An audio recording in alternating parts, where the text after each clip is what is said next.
इस वक्त treasury benches पे ये रिजीम के लोग बैठे हैं, उनको मुखातिब करके मैंने स्पीकर को भी बात की कि मैं इंश्योर करता था कि बजट की कॉपीज सारे मेंबरान के डेस्क पे सबसे पहले पहुंच जाएं। जो आपका पूरा वो बुकलेट्स होती हैं सारी की सारी, वो नहीं पहुंची। दूसरा सार मुतवातिर है, violation of rules and procedure, number 1। Number 2, finance committee में भी मैंने ये बात की, नवीद कमर साहब वहां पे प्रिजाइड कर रहे थे, और मैंने कहा जी ये सारा प्रोसेस उसके बाद आपका इन्फ्रक्चुअस है, आप इसको आगे ले ही नहीं कर सकते हैं। नंबर 3 बात, अभी लेटर जो मेरा स्पीकर को लिखा गया है वो इसी चीज के ऊपर है कि ये एक्सरसाइज ही गलत है।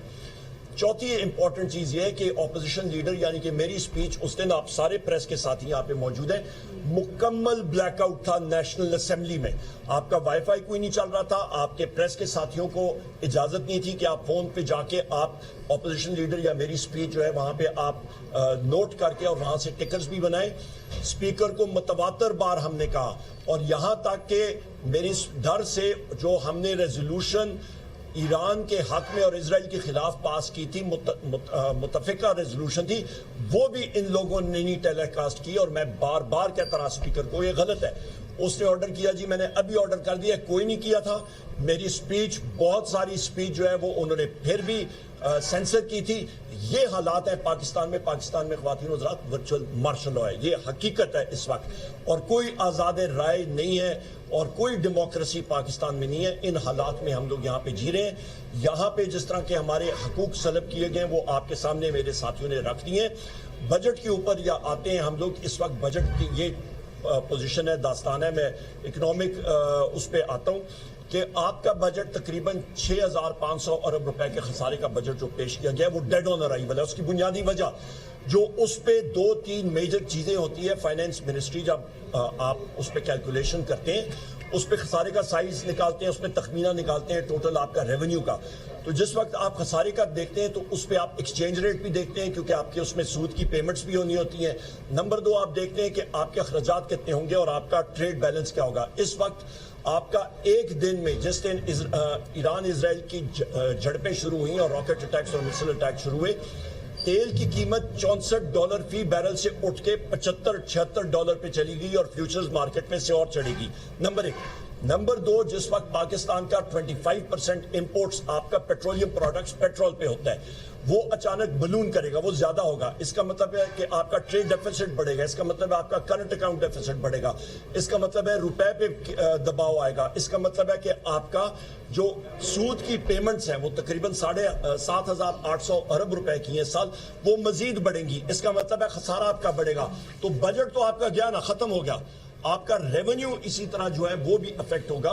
उसकी वजह यह है कि मिनिस्ट्री ऑफ पेट्रोलियम ने और फाइनेंस ने, जब मैंने आपके औरंगजेब खान से और चेयरमैन एफपीआर और मिनिस्ट्री और फाइनेंस सेक्रेटरी से पूछा कि आपने इसका मुतबादिल क्या हुआ है कि स्ट्रेट ऑफ हार्मोज या बंद होती है, इस वक्त भी तकरीबन अमेरिकन 2 से 3 आबदोज़े न्यूक्लियर सबमरीन वहां पे फिर रही होंगी। ईरान ने थ्रेटन किया है कि वो बंद करेंगे। और आपको मैं ग्लोबल स्टेटिस्टिक्स बता दूं कि दुनिया की पैदावार तेल की तकरीबन 8 करोड़ 20 लाख बैरल फी डे है। ईरान का उसमें हिस्सा तकरीबन 35 से 40 लाख बैरल फी डे है। उसके साथ जो खपत है तेल की वो तकरीबन आपका 104 बिलियन है, यानी कि 10 करोड़ 40 लाख बैरल आपका दिन की खपत है तेल की दुनिया में। और जो दुनिया में इस वक्त जखीरा है तेल का वो 1.2 अरब का है। तो लोबेल अबाब ये फिगर्स का या मैं निकालूं तो कि दुनिया में इस वक्त जो रिजर्व आपके पास पड़ा हुआ है सिर्फ 10 या 12 दिनों का है। उस पे पाकिस्तान का क्या शेयर है, ये सवालिया निशान। कितनी देर हम लोग करेंगे? उन्होंने कहा जी हम लोग मुतबादिल जगहों से लेंगे। तो बैरिस्टर साहब मुझे बताएं कि तेल या अफगानिस्तान से लाएंगे या ताशकंद से लाएंगे, जहाज के जरिए लाएंगे, कहां से लाएंगे? कोई प्लानिंग नहीं, कोई प्लानिंग नहीं है। सो लिहाजा जो बजट दस्तावेजात हैं वो डेड ऑन अराइवल है। और आखिरी मैं बात बताता हूं आपको कि इस पे जो रेवेन्यू एक्सपेंडिचर है आपका सर्वे ऑफ पाकिस्तान अपेंडिक्स 2 वो आप देख लें, उस पे वाजे तौर पे वहां पे लिखा हुआ है रेवेन्यू एक्सपेंडिचर आपका 5,300 कुछ अरब रुपए बनता है। वो उन्होंने ऑलरेडी उसको डाउनग्रेड कर दिया, वो तकरीबन 2,000 कुछ पे 2,400 अरब पे ले आए, यानी कि 34 अरब रुपए आपका फिगर्स फजिंग कर रहे हैं। उनको होश ही नहीं है जब मैंने चेयरमैन एफपीआर से पूछा, उन्होंने कहा जी हमसे गलती हुई। ओ भाई, गलती चंद लाख की होती है, अरबों रुपए की, 3,400 अरब रुपए की गलती नहीं होती।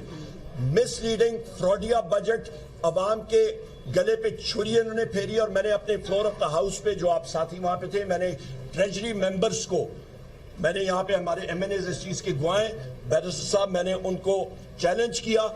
मैंने कहा जी मैं आपके हलकों में, जो आपके ये रिजीम के एमएनएज हैं, मैंने कहा मैं आपके हलकों में जाऊंगा, मैं अकेला उधर थले पे बैठूंगा, बाजार में बैठूंगा, जो रेट शीट मैंने यहाँ पे पढ़ के सुनाई है मैं वो प्राइसेस बताऊंगा। और आप जो हुकूमत आपको कह रही है कि जी महंगाई कम होगी,